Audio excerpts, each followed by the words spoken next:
तो ध्यान से सुनना, जब इतना गलत हो जाता है तो अपना चेहरा अपने को पसंद नहीं आता और अपना जीवन अपने को पसंद नहीं आता और अपने अंदर से मन कहने लगता है नष्ट कर दो इस शरीर को।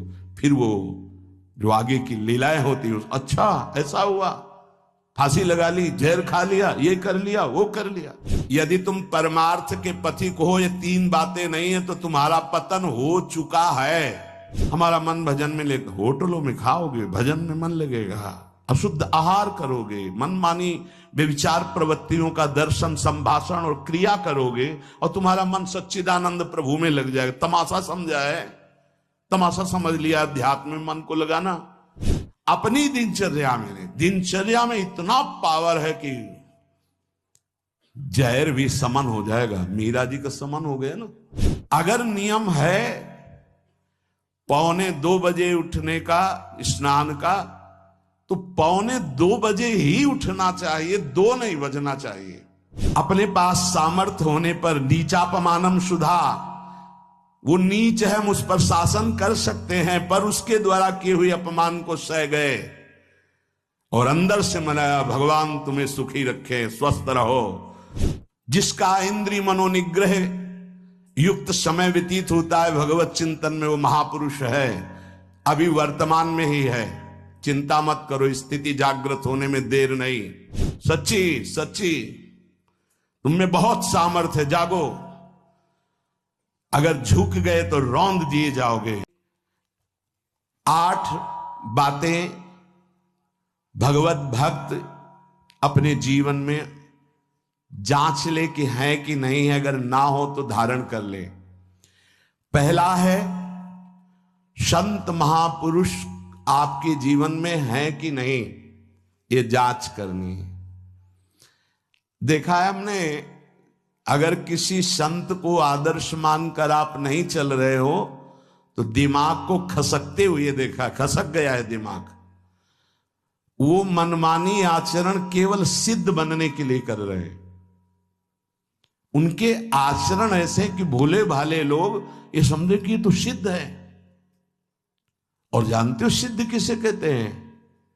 ब्रह्म भूता प्रसन्नात्मा न सोचति न कांक्षति समः सर्वेषु भूतेषु मद भक्तिम लभते पराम निर्माण मोहाजित संग दोषा अध्यात्म नित्या विनिवृत्त कामा द्वंद्व विमुक्ता सुख दुख संगई गच्छन्त मूढ़ा। ये स्थिति आनी चाहिए। पूरा कोरा, जैसे नाटक मंच पर नाटक किया जाता है ना, पूरा दिखाई देता है, पूरा नाटक। क्यों? क्योंकि कोई डांटने वाला नहीं है, कोई आदर्श नहीं है महापुरुष जीवन में। जो मन में आवे सो बोलो, जो मन आवे सो नाटक करो, तो 100 200 500 लोग भोले भाले जिनको ककाहरा नहीं आता परमार्थ का, वो कह देते मेरे भगवान, मेरे सिद्ध योगी, मेरे महापुरुष मिटिया मेट कर देते हैं। बात तो तब समझ में आवे जब रसिक जन पास करे, गुरुजन पास कर दे। अपने मन से कुछ नहीं होता, जिसे महापुरुष पास कर दे वही होता है। संत महापुरुष कहे ठीक चल रहे हो, ठीक है, या वो मौन स्वीकृति दे दे, ठीक है। अपने मन से सिद्ध बनने पर सिद्ध थोड़ी कोई हो जाता है। जीवन में तुम्हारे संत हैं कि नहीं, बस इतनी बात देखो। अब एक भगत जी आए थे, अपने लोग तो सबका आदर ही करते हैं। उनका दिव्य रूप से हनुमान जी हमारे सामने प्रकट हुए थे। सच्ची बात कह रहे हैं, जिस समय दिव्य रूप हनुमान जी ने धारण किया तो हनुमान जी महाराज के ही भाई पवन पुत्र भीम कंपायमान थे।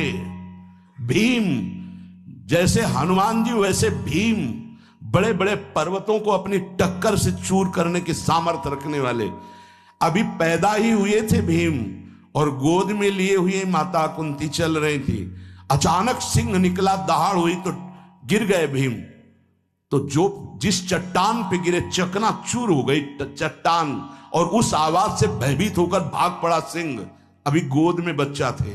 वो भीम जिस समय प्रार्थना की कि भैया मैं तुम्हारा वो दिव्य रूप देखना चाहता हूं, तो उनका काहे को तुम व्यर्थ में ऐसा तुम नहीं देख पाओगे। तो उनका हमारी लालसा है, आपका छोटा भाई हूं, तो अट्टहास किया।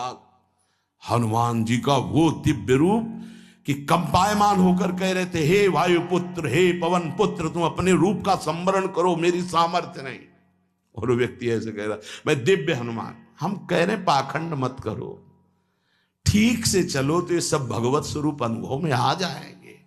ठीक से चलो। बड़ा विचित्र स्वरूप है। जब तक जीवन में कोई संत नहीं, तो हम ये देख रहे हैं कि वो जीवन या तो पाखंड में सकिल जाएगा और या तो व्यर्थ के चिंतन में फंसा हुआ अपने को मान लेगा कि मैं सिद्ध हूं। आपका शब्द, आपकी दृष्टि, आपकी चेष्टा, तस्मात् शास्त्रम प्रमाणम ते, तब सिद्ध माना जाता है। बहुत सिद्धों के दर्शन हुए, गंगा किनारे सिद्धों का हमने कभी नहीं देखा ऐसा प्रमादी। सिद्ध प्रमादी नहीं होता।